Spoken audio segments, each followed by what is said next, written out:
Sitting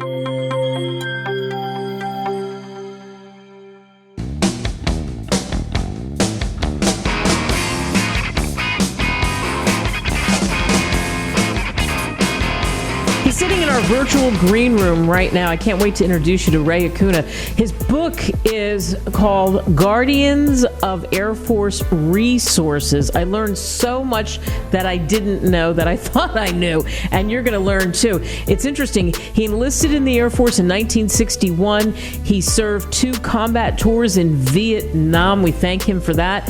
Think about this. He met the first U.S. president ever to visit a combat zone, which I didn't even know that, Lyndon B. Johnson. And he's a Texan. And can you imagine that conversation with LBJ, because he was a Texan? So interesting, his career and where it's taken him to a very special place, a very special office. In his book, he talks about real-world criminal cases. They're summarized in each chapter. He had to go to the Pentagon to get approval for some of what he talks about, and of course there's much he can't talk about, but it is a fascinating read. He was an agent for the Air Force Office of Special Investigations, something I had no idea about, and wait till you hear this story. Ray, thanks for coming on. Yes, thank you for having me, Kate. So talk about your career. You heard I mentioned the tours in Vietnam. What was it like meeting LBJ, especially in those circumstances of what you were dealing with in Vietnam?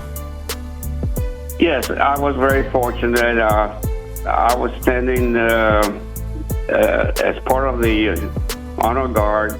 I was standing next to the reviewing stand where President Johnson was giving his speech, and afterwards he stepped down from the platform and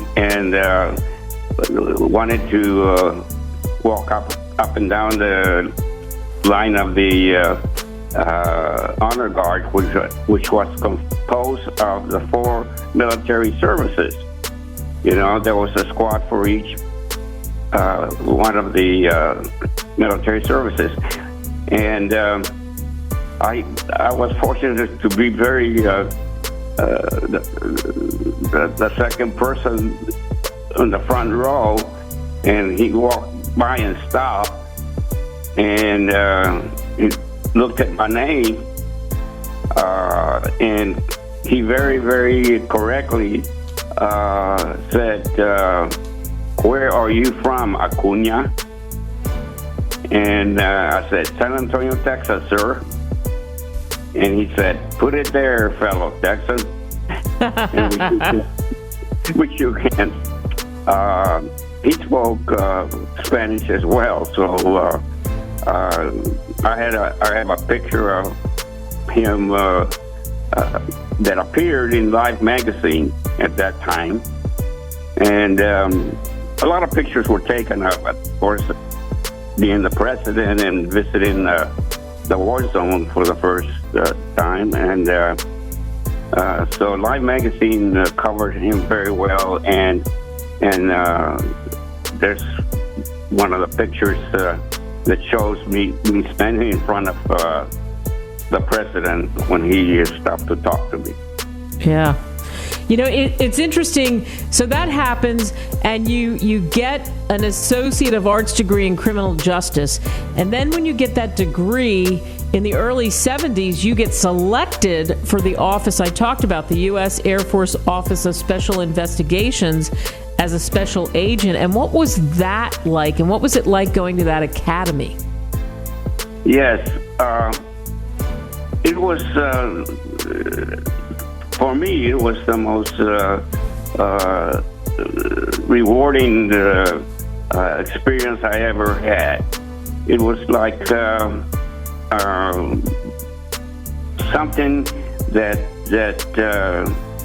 every law enforcement person feels attending any one of the academies, just like the FBI Academy.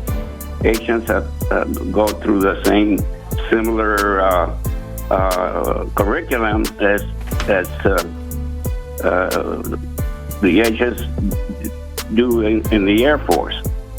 So it was exciting for me, very exciting. And you probably didn't know much about what was going to happen because you're learning it. Then you get into the office, and I said this at the top, there's things you couldn't talk about when you wrote this book. You had to make sure it was approved and whatnot.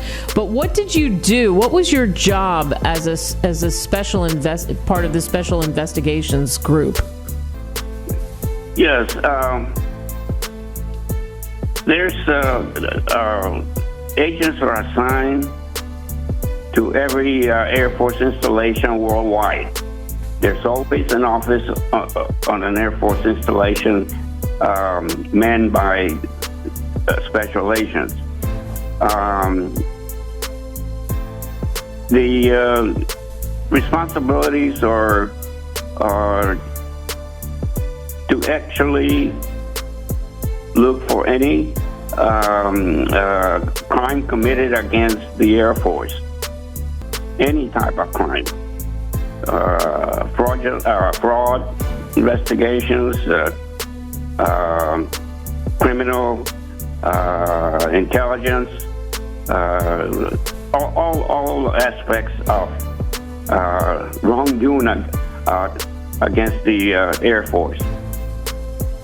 When you went into that, did you think that you would be investigating the things that you were and how every day was different? That was pretty much expected. Once you become an agent, you expect to be involved with any type of wrongdoing towards the Air Force. I mean, regardless of who committed the offenses. As long as they're connected to the Air Force, special agents can investigate. Yeah, and it can be anything. It can be a threat to even a base, to whatever it is in your area. So that's what I think is so interesting, that the different kind of crimes you had to investigate. Yes, so there are categories that apply to the investigations themselves. Crimes against the person, crimes against the property, and that's basically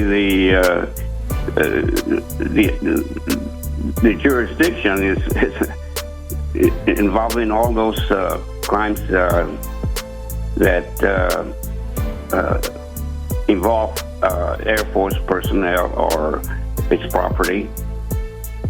Yeah, and you did that from 73 till 87, and then you come back for more, and you end up becoming the deputy provost marshal. What was that like?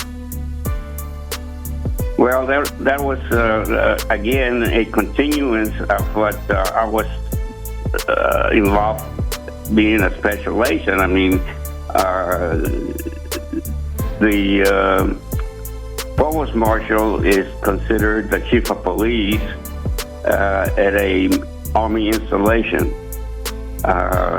and as deputy, I had the responsibilities to